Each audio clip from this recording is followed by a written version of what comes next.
Halo guys, oke kembali lagi ya barengan sama aku, Alan. Nah, kali ini kita bakal ngobrolin tentang scoring system in TOEFL atau scoring system di tes TOEFL. Kalau di video aku sebelumnya, aku kan sempat bilang tuh bahwa untuk TOEFL PBT alias paper based atau yang disebut dengan biasanya adalah ITP itu minimal skornya atau kalau skor terendahnya sekitar 210-an ya kan, dan paling tingginya sekitar 677 ya kan. Nah, sekarang aku bakal bahas kenapa sih kok skornya bisa kayak gitu. Nah, jadi gini, di yang namanya TOEFL, oke, aku acuannya buku ini ya. Jadi adalah buku judulnya Longman Preparation Course for the TOEFL Test, dan ini penulisnya adalah Deborah Phillips, dan untuk penerbitnya dia dari Pearson Longman. Oke. Nah, jadi kalau di buku ini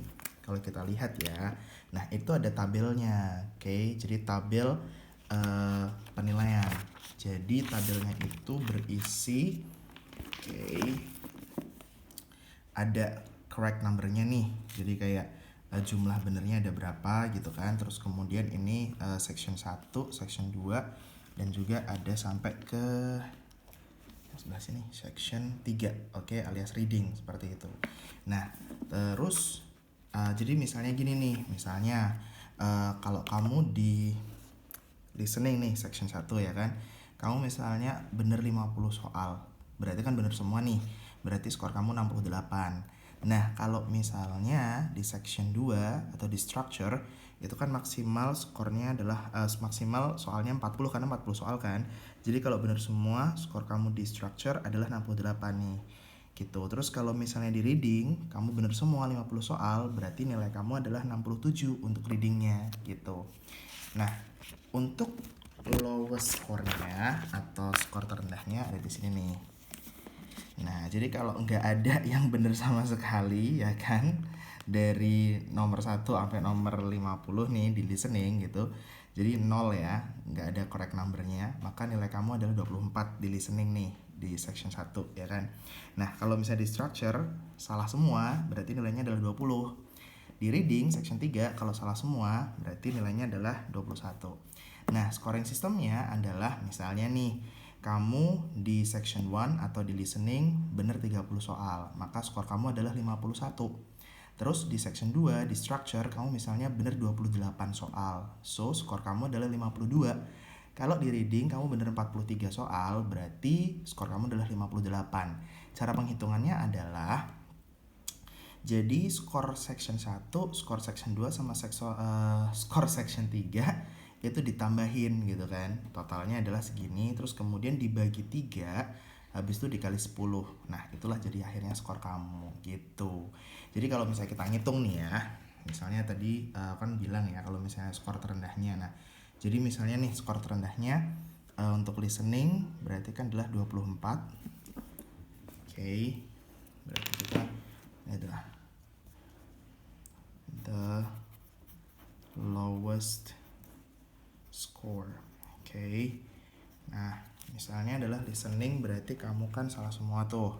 Berarti 20, gimana sih ngeliatnya? Oke. 24 ya kan? 24. Terus kemudian di structure-nya misalnya adalah 20 ya kan? Terus di reading-nya adalah 21, kelihatan nggak sih? Oke. 21 kan? Oke, jadi ini adalah 24 ditambah 20 tambah 21. Nah, ini berarti adalah 65. 65 dibagi 3 itu berapa ya guys? 2 1 3 ya kan, 213 nggak sih? Enggak ya, 216 kan, 216 ya kan, 21,6 nih, 21,6 berarti skor kamu adalah 216 kalau kamu salah semua gitu. Oke. Jadi kalau kamu salah semua skornya adalah 216. Terus kalau benar semua gimana Lan? Oke. Kalau benar semua berarti kita lihat di sini. Nah, ini berarti adalah 50 soal 68, di structure 40 soal juga 68. Nah, kalau di reading ini berarti 50 soal 67 ya kan. Nah, 67 nih. Oke, berarti skornya adalah Ini highest ya berarti ya. The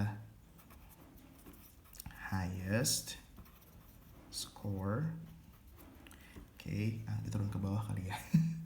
Jadi highest score-nya adalah tadi berapa? 68 ditambah 68 ditambah 67. Totalnya adalah berapa nih? Gue gak pintar matematika masalahnya. 60 kali 3 kan 180 ya kan. Terus 180 tambah 16 196 tambah 7 berarti 200. Bener gak sih 180 tambah 196? Iya berarti 203 gitu gak sih ya kan. 203 gak sih? Jadi kayak 203 kan. Nah ini dibagi 3 nih. 203 dibagi 3 kan. Jadi ketemunya kan berarti 6 ya kan. 6 7 ya kan. 676 gak sih? Ya 676 lah ya kan.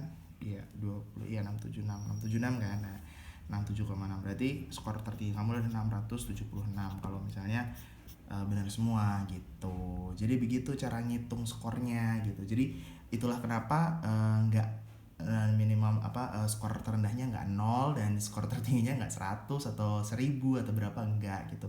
Itu cara ngitungnya. Jadi ada cara ngitungnya sendiri untuk skor TOEFL yang PBT alias yang paper based atau yang kita sering sebutnya adalah ITP gitu guys. Jadi kalau misalnya ada yang mau tanya boleh banget langsung aja komentar ya di kolom komentar, nanti akan aku jawab. Oke, so good luck dan sampai ketemu di video-video berikutnya. Thank you.